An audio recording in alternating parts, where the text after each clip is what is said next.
বৈষম্য বিরোধী ছাত্র আন্দোলনকারীদের সঙ্গে এবার আলোচনায় বসার আহ্বান জানালেন প্রধানমন্ত্রী শেখ হাসিনা। তিনি বলেছেন, সংঘাত নয়, আন্দোলনকারীদের কথা শুনতে চান তিনি। শনিবার সকালে গণভবনে পেশাজীবীদের বৈঠক থেকে এই আহ্বান জানান প্রধানমন্ত্রী। উদ্ভূত পরিস্থিতিতে একগুচ্ছ নির্দেশনা দিয়ে সরকার প্রধান আরও বলেন, আটক সাধারণ ছাত্রদের মুক্ত করে দেওয়া হচ্ছে। এছাড়া বৈঠকে প্রধানমন্ত্রী বলেন, বিশ্ববিদ্যালয়, স্বায়ত্তশাসিত ও সরকারি প্রতিষ্ঠানে প্রস্তাবিত পেনশন স্কিম বাতিল করেছে সরকার। তাহলে আমি বসতে রাজি। বৈষম্য বিরোধী ছাত্র আন্দোলনে রাজপথে থাকা শিক্ষার্থীদের এবার নতুন বার্তা দিল সরকার।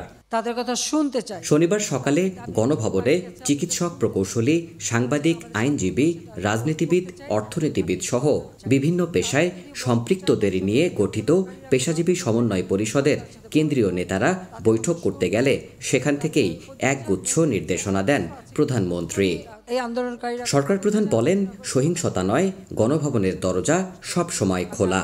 আন্দোলনকারীদের সঙ্গে আলোচনায় বসতে প্রস্তুত তিনি। থাকতে বলেন অভিভাবকদেরও।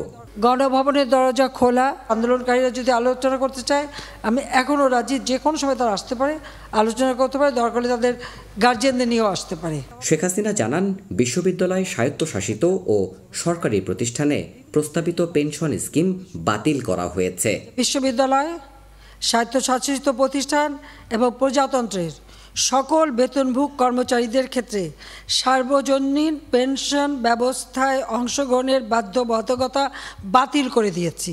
এছাড়া আটক হওয়া সাধারণ ছাত্রদের মুক্তির নির্দেশ দেওয়া হয়েছে জানিয়ে সরকার প্রধান বলেন, বিচার বিভাগীয় তদন্তে অস্ত্রধারী পুলিশ সহ হত্যায় জড়িত সবার বিচার নিশ্চিত করবে সরকার।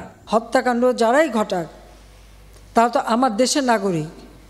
সে পুলিশ হোক, একটা শিশু হোক, একটা মানুষ হোক, সে সন্ত্রাসী হোক, ডাকাত হোক বা ছাত্র হোক, যাই হোক, এ দেশের নাগরিক।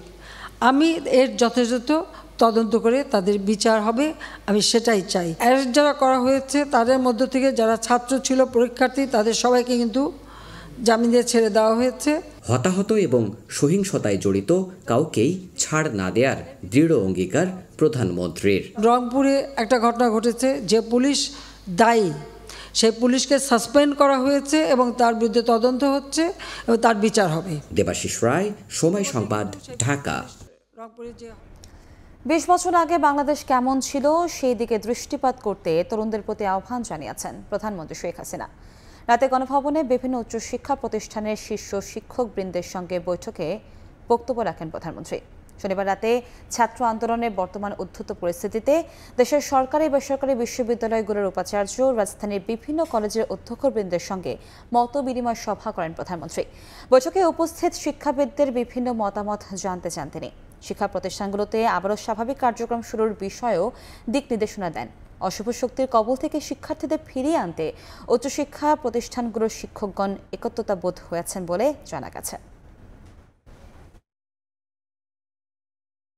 আজকে যারা ইয়াং যুবক, এমনকি যেটা মনে করি হয়তো 20 বছর বা 22 বছর 25, তারা হয়তো মনে করে যে বাংলাদেশ এখন যেমন দেখছে তেমনই ছিল।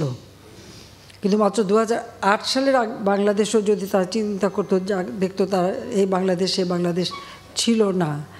রাস্তাঘাট, অবকাঠামোগত উন্নয়ন, অর্থনৈতিক সক্ষমতা, মাথাপিছু আয়, সাক্ষরতার হার, আয়ুষ্কাল বৃদ্ধি, প্রতিটি বিষয়ে কিন্তু আমরা অন্তত পক্ষে উন্নত করতে পেরেছি, দাবি করতে পারি। পভার্টি রিডাকশনে সেখানেও সেই 41 থেকে আমরা 41% থেকে 18% নামিয়ে এনেছি। হতদরিদ্র যা 25.1% ছিল, সেটা আমরা মাত্র 5.6 নামিয়ে এনেছি। কিন্তু আমাদের লক্ষ্য ছিল যে বাংলাদেশে একটি মানুষ ভূমিহীন থাকবে না, গৃহহীন থাকবে না।